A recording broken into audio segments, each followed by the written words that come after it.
Well, good morning, all of you. Today we'll be studying about pleiotropic gene, which is a very important topic of class 12. Yes? To understand this, I have to say one thing first. Always remember, one gene specifies one character. Yes, one gene specifies one character, but pleiotropic gene specifies two characters.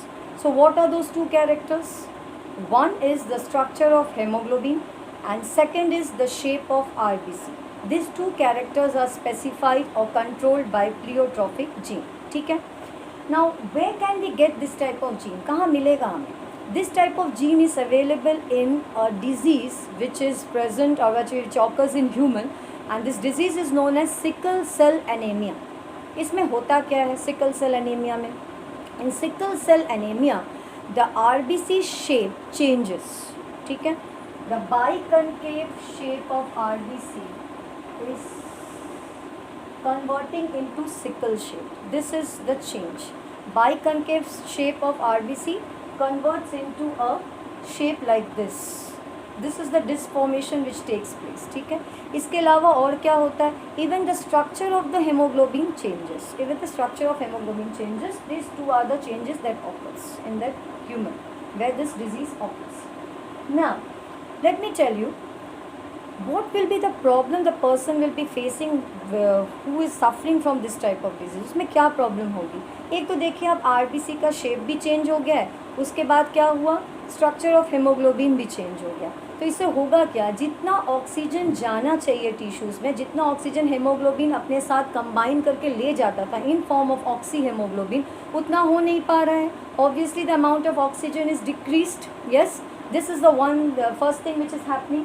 और दूसरी चीज़ ये है कि इस तरह की RBC जो होती है, they are not capable of entering in fine capillaries. जहाँ पे पतले पतले कैपिलरीज होते हैं वहाँ पे ऐसी तरह की आरबीसी नहीं घुस सकती. It can not enter. उल्टा ये क्या करती है, नॉर्मल जो फ्लो है ब्लड की उसे ब्लॉक कर देती है, उसे स्टॉप कर देती है. तो एक हिंड्रेंस क्रिएट करती है in the flow of blood. ठीक है. अब हेमोग्लोबिन हम क्या जानते हैं, it is a red respiratory pigment. ठीक है, जिसका काम है गैसेस को ले जाना, गैसेस को ले आना, चाहे वो ऑक्सीजन हो या कार्बन डाइऑक्साइड. और इसमें दो पार्ट हैं, या that you can say it is made up of two parts. एक होता है हेम जो कि है आयरन पार्ट, और एक होता है ग्लोबिन जो कि है protein part. We will be talking about the protein part. हमें यहाँ आयरन पार्ट से भी कोई मतलब नहीं है. तो protein part is made up of 4 chains. 4 chain से बना है. क्या क्या?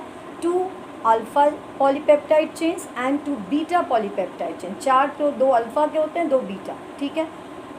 जो प्रॉब्लम होती है जिसके लिए सिकल सेल डिजीज़ हो रहा है, ये प्रॉब्लम किस में होती है, one of the beta chain में. एक बीटा चेन में गड़बड़ी होने के कारण, पॉइंट म्यूटेशन होने के कारण ये पूरा डिजीज़ होता है. तो क्या हो रहा है देखिए, नॉर्मल अगर हम हेमोग्लोबिन पकड़ें, if you consider the normal structure of haemoglobin, उसका एक अगर हम बीटा चेन को पकड़ें, the arrangement of amino acids is like this. इस तरह के अमाइनो एसिड्स अरेंज्ड हैं.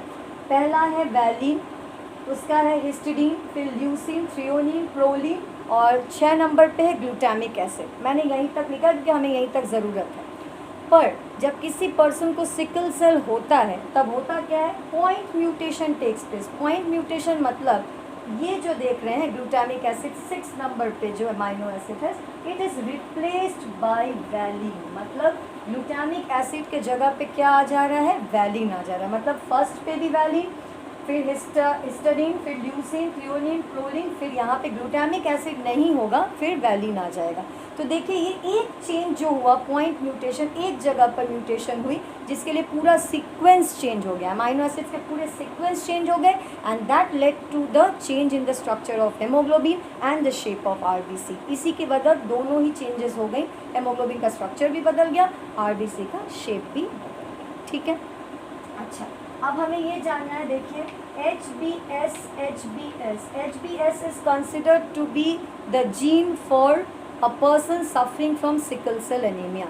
जो सिकल सेल एनीमिया से सफ़र कर रहा है उसके लिए जीन क्या है, HbS. ठीक है. और जो नॉर्मल है जिसमें कोई सिकल सेल एनीमिया नहीं है उसके लिए क्या है, HbA. HbS, HbA. ठीक है, ये 2 जीन्स हमें समझ में आ गए. What about HbA and HbS? अगर किसी के पास HbS है एक और HbA है तब क्या होगा, मतलब ये क्या हुआ, HbS और HbA. किसी के पास अगर HbS HbA है, इसका मतलब है 50% of its RBC will be normal and 50% of its RB will be sickle shaped. ठीक है, दोनों तरह के RBC होंगे, 50% नॉर्मल होगा, 50% सिकल शेप्ड होगा. तो इससे प्रॉब्लम क्या होगी इस पर्सन को? प्रॉब्लम यही होगा कि when the person will be undergoing vigorous exercise, कोई बहुत ज़्यादा एक्सरसाइज कर रहा है या दौड़ के आ रहा है, जिस काम में से बहुत ज़्यादा मेहनत लग रही है, वहाँ पे उसे ऑक्सीजन की डेफिशिएंसी महसूस होगी, उतना ऑक्सीजन उसे नहीं पहुँच पाएगा, उसे डिफ़िकल्टी होगी ब्रीदिंग में. ठीक है, जो कि एक नॉर्मल पर्सन को नहीं होगी. पहला प्रॉब्लम होगा.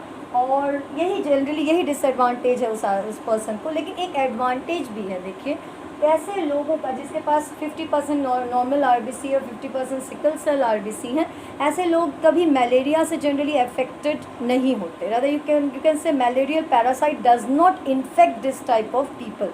क्यों?